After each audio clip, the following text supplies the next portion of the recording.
guys, I'm Julia and welcome back to the lineup.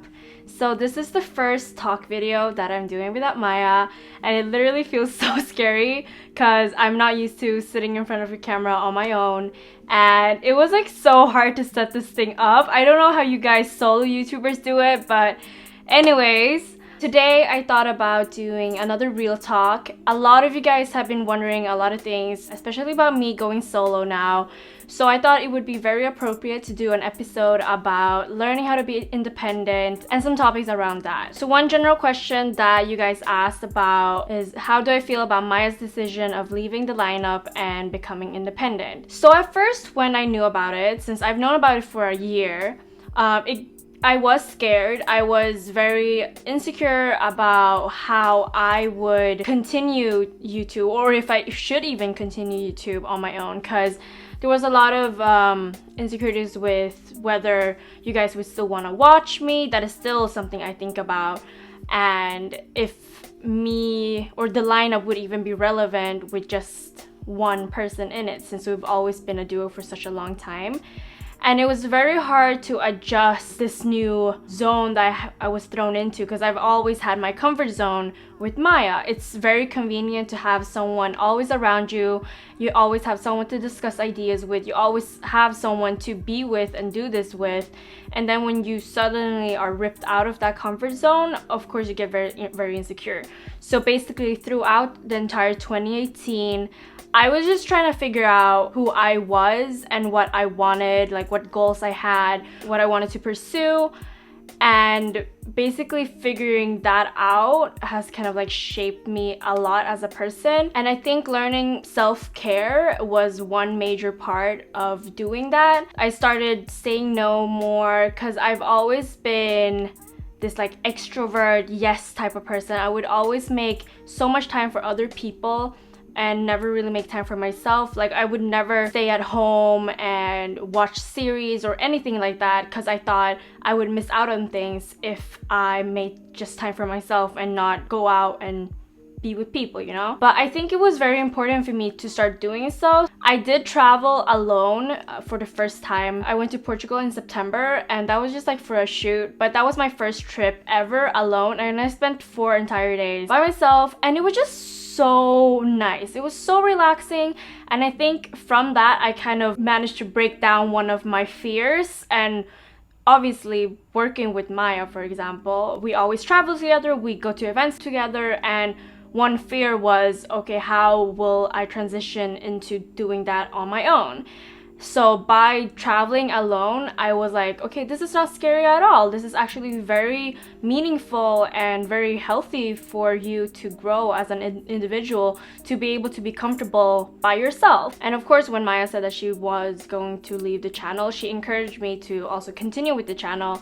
And I think talking to my friends and my family about like what I should do as of now, if I even would continue, I think it was just like encouraging to have a lot of people around me still motivating me to be able to do this. By doing some changes in my life, such as I started a sewing class during fall just for like a month, just to try something else. That kind of made me realize a lot of things, going out dancing and working out and traveling and meeting other friends and hanging out with friends in other type of ways, like stop going out, and all those type of changes I did in my life kind of made me figure out myself even more and what I wanted from life and how I wanted to pursue YouTube in a new and like refreshed way, basically. That kind of brings us into the next topic that a lot of you guys wonder about, which is how to feel confident in being independent and battling insecurities and the feeling of loneliness.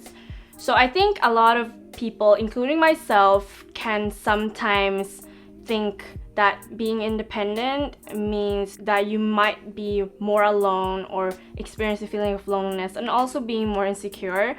But I definitely differentiate the terms independence, loneliness, and being alone, because you can be independent, but that doesn't mean that you're lonely or alone. Being independent in which where you don't rely on other people as much and being able to do things by yourself doesn't mean that you don't have people supporting you or motivating you or willing to help you when time comes.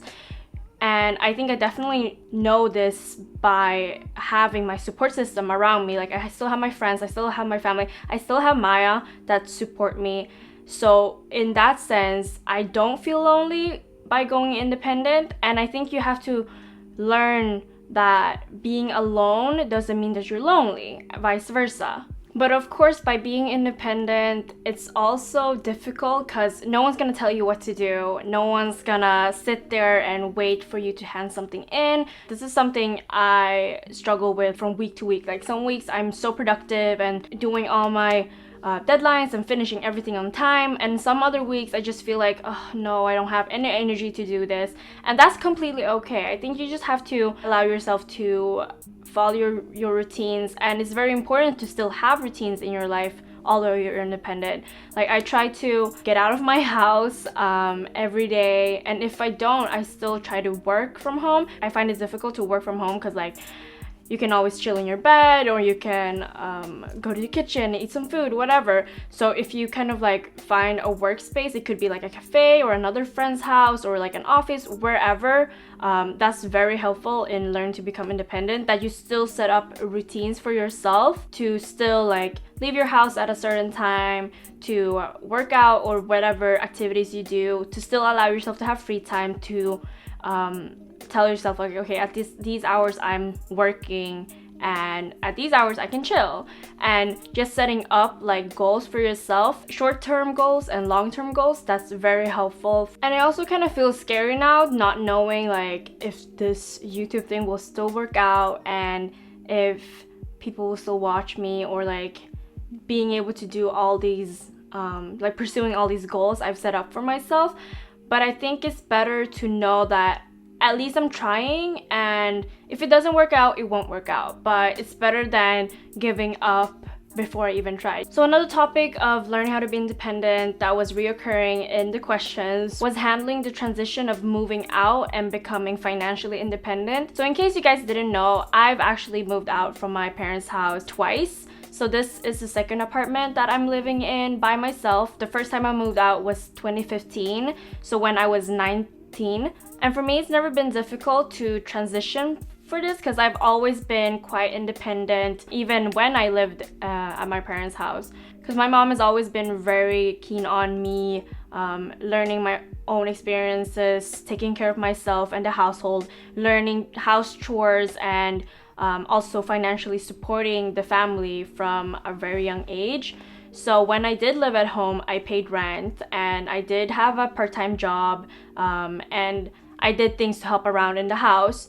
So it wasn't hard for me to move out. For those of you that are still living at home and don't feel like you are independent or can be independent because you have your parents that are taking care of you, one step in becoming independent when you're just still living at home is just to like get a job, help around in the house, help your parents paying rent. It could be like those small things that just like every once in a while you take care of the dinner at home. I think it's very healthy for teenagers or young adults to be able to take care of your family and help around in the house, and not just like expecting everyone to do things for you. Like, your mom is not going to be there for you for the rest of your life, and she will not pay your rent and all those things. And I'm very thankful for my mom that had taught me this, although it's like it might seem unfair that when you're 18 you're paying rent, but I think it's just like it doesn't have to be much, but like by the end of it all you just help your family, and I think it's just like a very good thing. Especially like I have a single mom, and she's been taking care of 3 kids by herself her entire life, and at some point I do feel like I want to give back. So for me, I wouldn't complain about it too much, basically. But I do agree that moving out for the first time can seem scary, and one tip if you do feel a fear of living alone is just like move in with somebody. I've never lived by myself, I've always had roomies. But yeah, I hope you guys liked this video. If you did, give it a thumbs up. comment, and subscribe. You can follow me on Instagram. Make sure to check out my previous video, the winter lookbook. And if you guys have any other questions or topics you want me to talk about in another episode of Real Talk, just comment down below. Otherwise, I'll see you in the next one. Bye!